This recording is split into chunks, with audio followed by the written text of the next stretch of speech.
One of the biggest mistakes you would ever make when it comes to buying a land in the city of Abuja is buying a commercial land with the hope that you're going to change it into a residential land. You know what? It is one of the biggest mistakes that you would ever make when it comes to buying a land in the city of Abuja. Most of the time, for you to be able to do that, you must have a long leg. I mean, you must have very strong connection for you to be able to effect that particular change. I'm not just talking about knowing one person. I'm talking about you knowing the Minister of FCT, because most of the time, the Minister of FCT would have to be involved for you to be able to change a land from designated land use to something else. Now, you know why this process is always very difficult?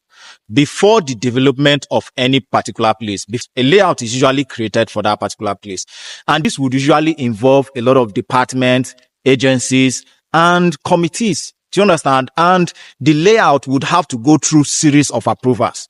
Any change on this layout after the approvals, it simply means the layout would also have to go through this series of approvals again, which is why it is always very difficult. It will mean that the committees, the individuals, the departments that approved it at first time would come together and sit again and then approve the change for your own land, which is why it is always very difficult. And in most instances, this would not happen.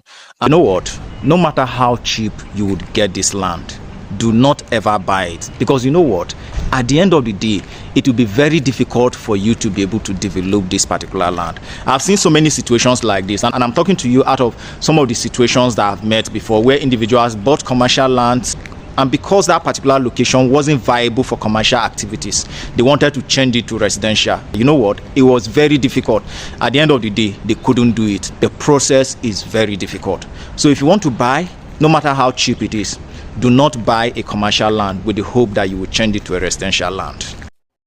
So I remain your friend Dave, Abuja's most influential real estate consultant. I'm always here to guide you and to make sure you take the right decisions, more especially when it comes to investing in real estate in the city of Abuja.